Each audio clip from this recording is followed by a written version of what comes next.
Welcome to the Sim++ instruction video called Compartments and Transfers.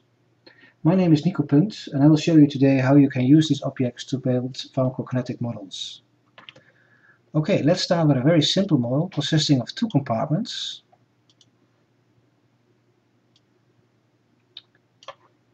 And a transport object.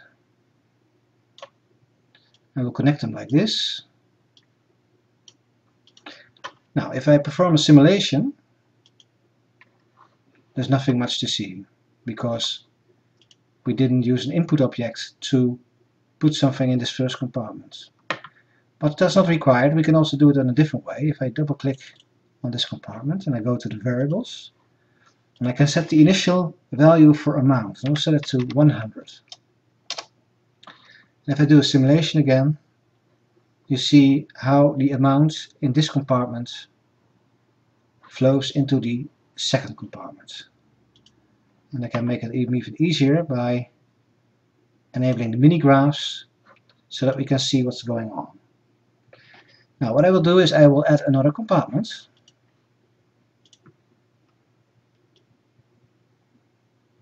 And another transfer object.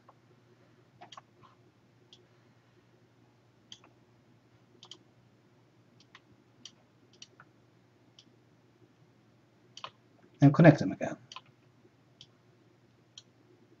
And I can do a simulation. So we start with 100 milligrams of amount of material in this compartment, and then the first order transported to the second compartment, from which it is transported again to this third compartment. Now I can make a copy of this model.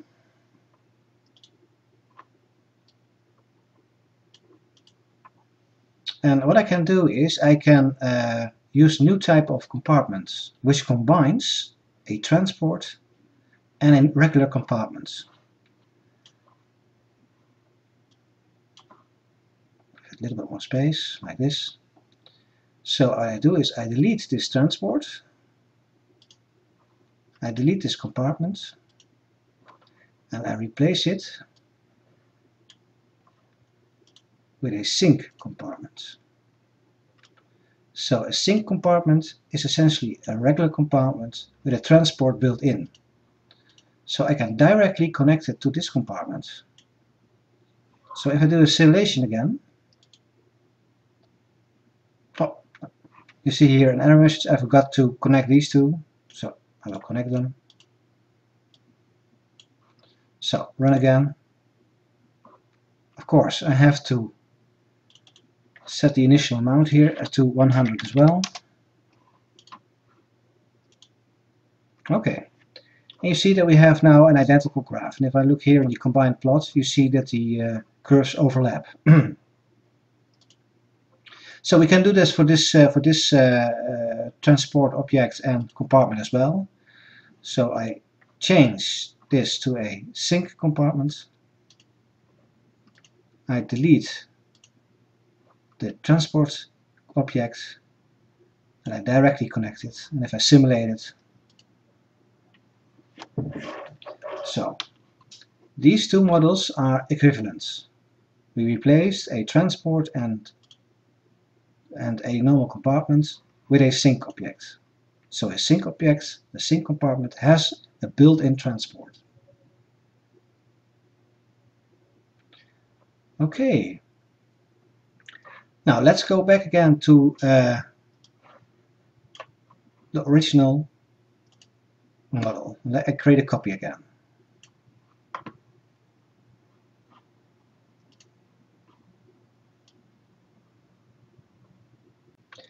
And what I will do now is to replace this regular transport object with a so-called gate object.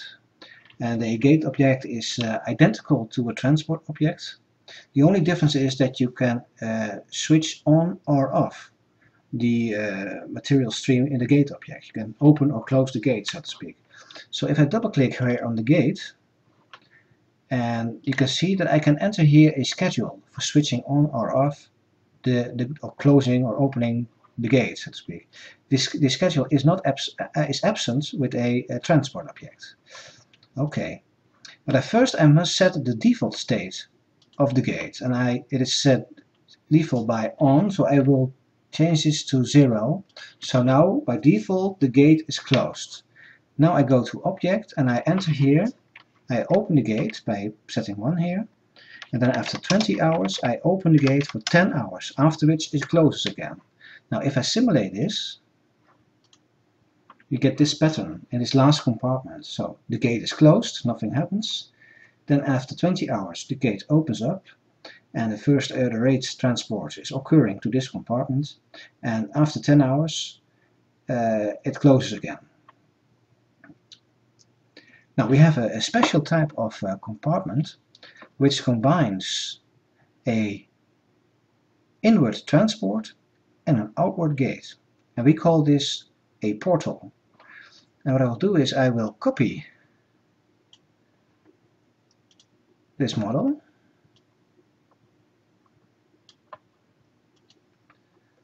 I will then change this to a gate,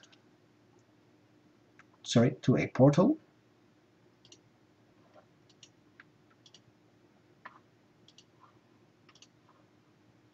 and I can directly connect to the portal. And sure, I have to make sure here is our initial 100 milligrams. And I also have to make sure that the parameter here has the same value. Okay. Now if I simulate again, oh, I forgot something, because now it looks exactly like above, because I didn't close the gate. So what I do here, I go to the portal, I go to the constants, and I say, okay, the default value of the gate is closed, so it's 0. Then I go to the schedule and I say, okay, I want to open the gate after 20 hours for a duration of 10 hours. Now I simulate again, and now I have this pattern.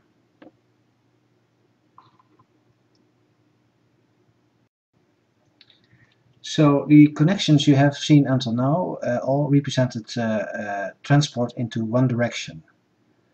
We're now going to try to make a bi-directional transport between two compartments. So in fact to model distribution.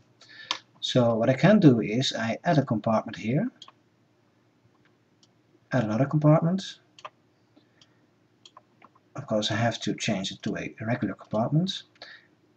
And it's very tempting then to model it like this. Two transport objects, one is going forward and the other is taking care of backward transport. I'll make sure I have 100 milligrams initial drug here, and I will also make sure that the backward rate constant is a little bit higher, twice as high. Okay, and we can do a simulation. Now if I look at this, there is something strange. This is simply not correct. You can see it better if I look at the major chart. If this distribution is diffusion based, then at equilibrium, at steady state, the concentrations in the first and second compartment should be identical. And here it's not the case. And this is caused by the fact that the volumes in this compartment and that compartment are independent of each other if you model distribution this way. And so it can simply not done like this. It's simply incorrect. The only correct way to model distribution is to use a special distribution transfer object. So I'll delete this one. I move this one in the middle, and I select here T distribution. So now this object will make sure that the volume of distribution in this compartment is not an independent parameter anymore, but is calculated as a function of the rate constants and the volume of this compartment. So if I simulate this, well, I have to make sure that the backward rate constant was twice as high, just as in the previous example. Okay, and let's simulate this. And now we look at the combined view, and now we see that the concentrations in the peripheral and central compartments, or in the both compartments, are identical. And this is correct.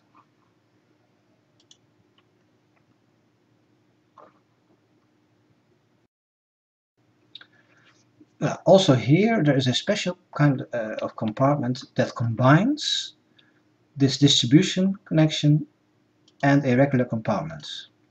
And I'm going to show you which one it is. I will make a copy of this model.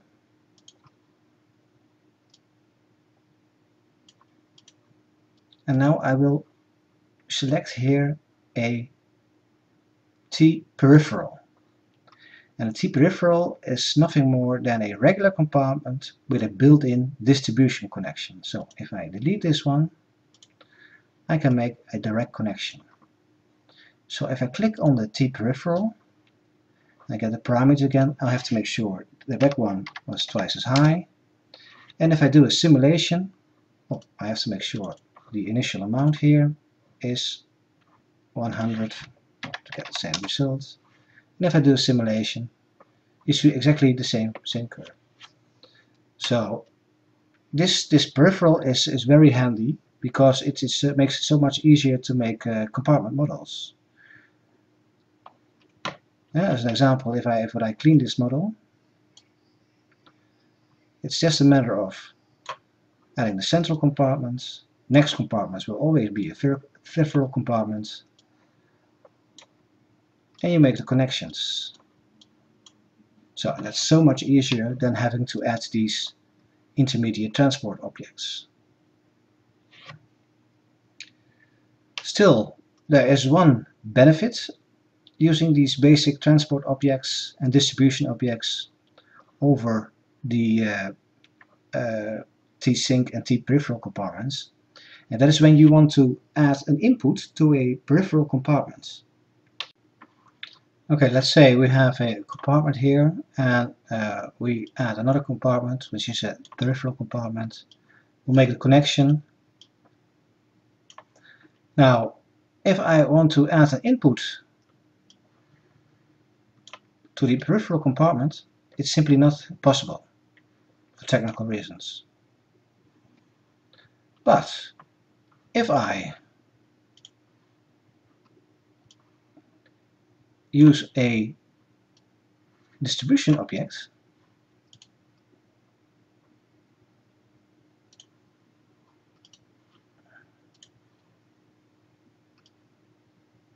like this,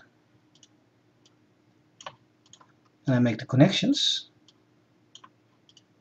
so it's essentially the same model, then it's possible to make the connection. Here it's not possible, but here it's possible. So this is a nice example where you can have benefit using those low-level transfer objects.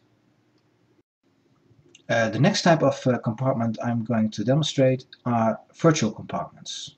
Virtual compartments are special compartments that do not define amount and does not define volume of distribution. It only defines concentrations. So virtual compartments do not participate in the mass balance of any model. So let me demonstrate this. I will create a simple model consisting of two compartments. This will be a sync compartment. I make the connection. I make sure I have initial amount of 100 milligram in the first compartment. I do a simulation, and okay, this is what you expect by now. I'll make a copy of this.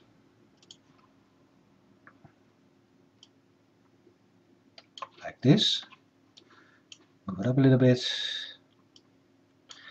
Okay, so I make sure I have also here an initial amount of 100 milligrams. So I have now identical models, and if I simulate it, I get identical outputs. Okay, let's move this a little bit to the right. Now what I can do is I add a virtual compartment to this compartment. So I drag a compartment on the desktop. I select virtual.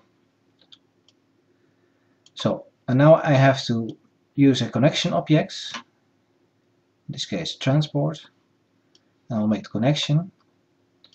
And now you see this does not work, because a regular transport transfer object actually transfers amounts from one compartment to the other compartment.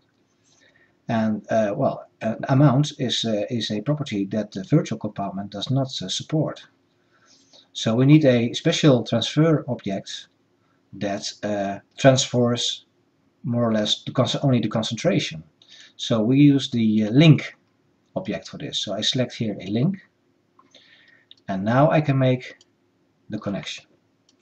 Now, before I do a simulation, please notice the concentration profiles or amount profiles in these compartments, if they change or not. So I do a simulation. You see, they are the same. They did not change. And that's because the virtual compartment does not participate in the mass balance, so it has no effect on the remaining compartments. Okay, I will switch on here the concentration in the virtual compartment so that we can see it. So I do another simulation. Okay, you see here the concentration profile in the virtual compartment. Now, let's make a copy here.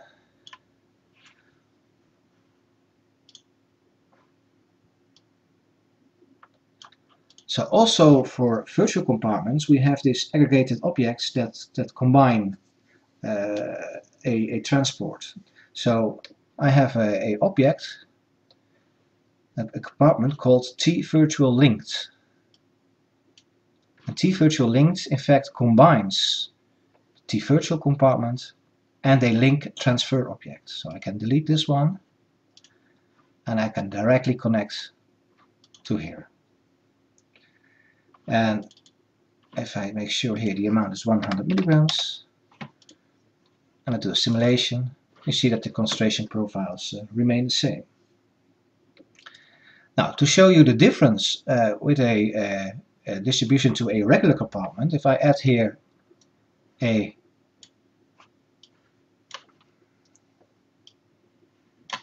peripheral compartment,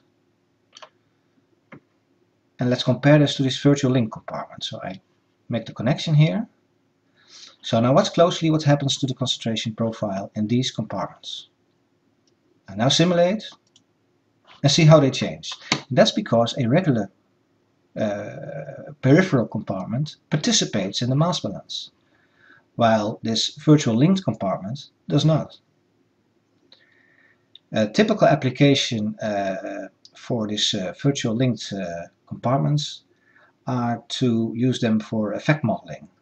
So I can add here an effect object, connect them, and so I can do effect modeling. So this effect represents the so-called Shiner link model. I'm now going to demonstrate to you so-called transit transfer objects. Transit connections are special connections that deliver, of course, material from a source compartment and delivers it to a target compartment, but it will use a user-defined number of intermediate compartments. And let me demonstrate this to you. Okay, let's say we have a standard compartment here, and we start with 100 milligrams in it. Now I connect to it not a peripheral but a sink compartment like this. Okay, and now I will duplicate the sink compartment, and note how automatically it is connected to the previous sink, because these objects are compatible. Now let's say we will here, okay, so that we have now 3 intermediate compartments, and if I simulate this, you get this type of profile. Now what I do now is I copy the model,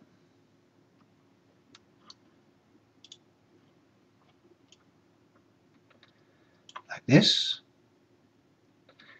I will delete those intermediate compartments, change this to a regular compartment. Make sure we have those 100 milligrams initial amount again. And now I put in between a special connection object, and it will be a transit transfer object. And now I connect them. And now I must define the number of compartments I'm going to use as intermediate compartments. And okay, obviously we have to select three intermediate compartments. Okay, and if I simulate this, you see the output here is exactly the same. So this single transit transfer object replaces three sink compartments. And let's make sure they are correct. So here I have C5 and here it's C10. So let's look at the results. Here you see C5 and here you see C10. And you see the results are identical.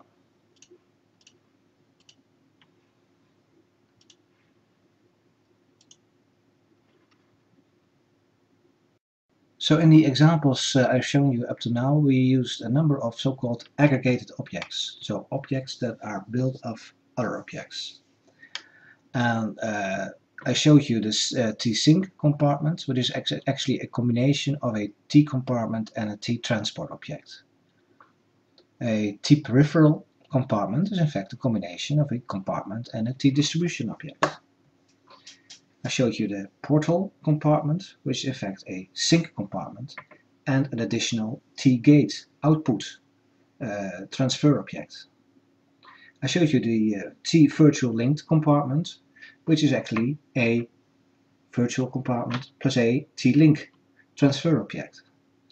And last, I showed you this transit connection object, transit transfer object, which is a combination of a user-definable number of T-sync compartments and final transport objects as the output.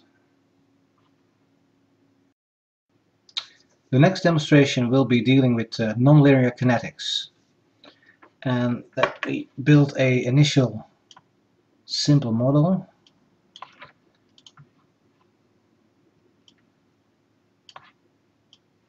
A standard T-transport to it. I'll make the connection.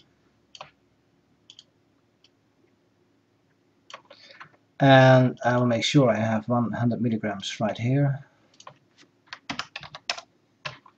And I do a simulation. So this is what we have seen earlier now. Now I make a copy of this model. And I will select now not a T-transport but a T-enzymatic. And a T-enzymatic transfer object implements the so-called Michaelis-Menten enzyme kinetics, which behaves nonlinear, whereas the regular T-transport transfer object has linear kinetics, first-order linear kinetics. Okay, so if I here also set the initial amount to 100 milligrams, and I run the simulation again, you see of course that the output is different, but you also see here is that in this linear plot, I will hide these outputs here for now by switching this off. So I will run again. So you see that here with the linear kinetics you have this exponential curve, but with the nonlinear kinetics you see an initial linear curve. Okay, and so we're here in the zero order phase of the elimination. And if I now would, for instance, set the log scale on the y-axis, you see it's then reversed. So then your linear elimination is a straight line. I'll switch it up again. Okay.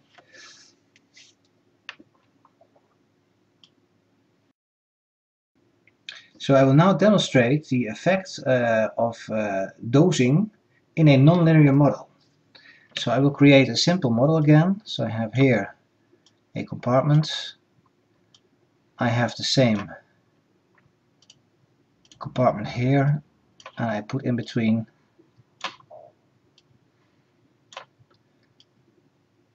a T-enzymatic nonlinear transfer. Okay. And of course I will put in an input now. I have to use an input object to demonstrate this. It's an injection. I connect it here. I will switch off the display of this variable here. And if I look at the T-enzymatic here and look at its parameters, you see it has a Km and a Vmax value, as opposed to a single parameter, the rate constant, with a T-transport object. But these are the Michaelis-Menten constants. What we can see is the Vmax is that the maximum transformation capacity is 1 milligram per hour. So let's keep track of this. If I add here 1 milligram per hour, and I will give 99 dosages. But I will change this first to 0.25 milligrams. So I can do a simulation, and I get this profile. Now what I do now is I copy this model,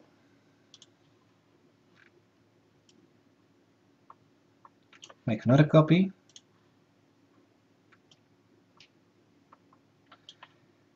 and make sure there's no output here on the C2. Oh, it copies the settings as well, I see. That's very good.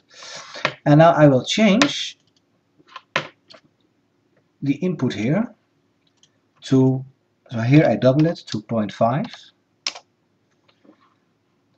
And with this one I will cross this 1 milligram per hour level. So here I put in 1.1. So just above this 1 milligram per hour capacity, which you can see here, which is the Km value. Okay, so if I do a simulation, you can see the following. But I will switch this off first because it's a bit out of scale. Let's focus on the other curves first. So this was 0.25 milligrams per hour and then 99 dosages, and this one is 0.5. So have a look at in detail here. So here we get levels that amount up to, let's switch on the Y grid lines, it's easier. So here we have amounts up to, let's say, 0.45 milligram per liters. And if we double the dose, we would expect in linear kinetics to have levels about around 0.9, but instead we are above the 1.2 milligram per liter. So that's a characteristic of non-linear kinetics. So if you double the dose, your levels will be higher than double. But okay, but if I switch this on again, this output,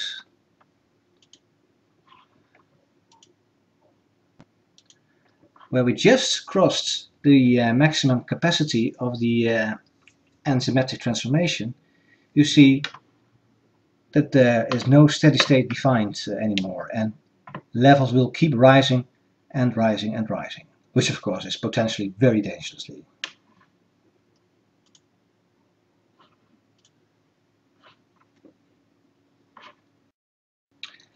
Okay, and now we arrive to the last demonstration of this video, and it's about metabolism and excretion. And I will show you this by creating a simple model. And I attach to this compartment a simple elimination output. And I will set the initial amount in the compartment to 100. And now I simulate this. Okay, you've seen this before now. Now I can add here a special transfer object called excretion. And I will duplicate it.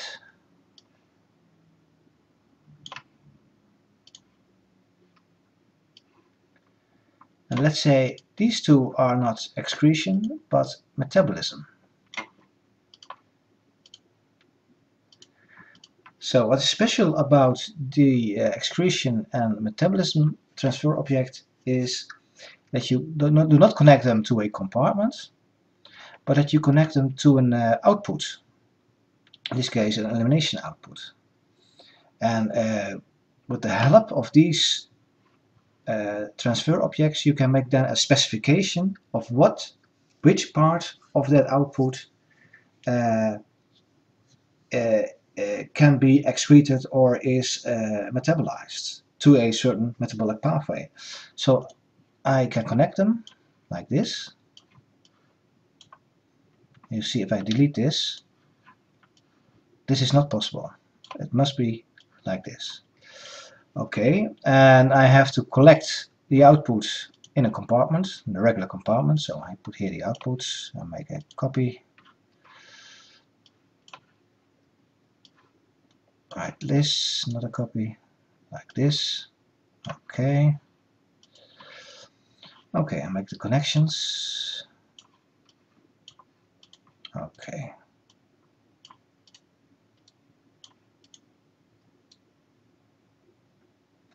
Now what I can do is I can specify which part of this total elimination is excreted unchanged. So I click here on the parameters and I say with this fx parameter, I say okay, 50% is excreted unchanged. If I click on the T metabolism object, I can say okay, but 20% is metabolized to this pathway. And 10%, another 10% is metabolized through this pathway. And the metabolites will show up here, and the unchanged drug will show up here. So let's simulate it.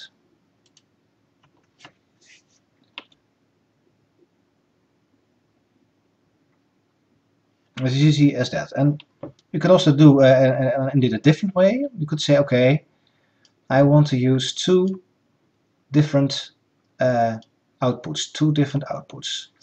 And what I do is I connect this one directly to this one. So this then represents the renal excretion. So this is renal elimination and this is metabolic elimination. And what I do is then I will set the rate constant, just for demonstration purposes, to 1/2, so that we still have the same overall elimination rate. And I can now set, well, here 100% is excreted unchanged, and these can be the same. No, not correct. This must then be, of course, 40%, and this must be 20%, because the other numbers related to the overall elimination, and now these numbers only relate to the metabolic elimination. So if I simulate this again, you get exactly the same outputs. So it's up to you what you think is more flexible and useful for you. Okay, so this concludes the video about compartments and transfer objects.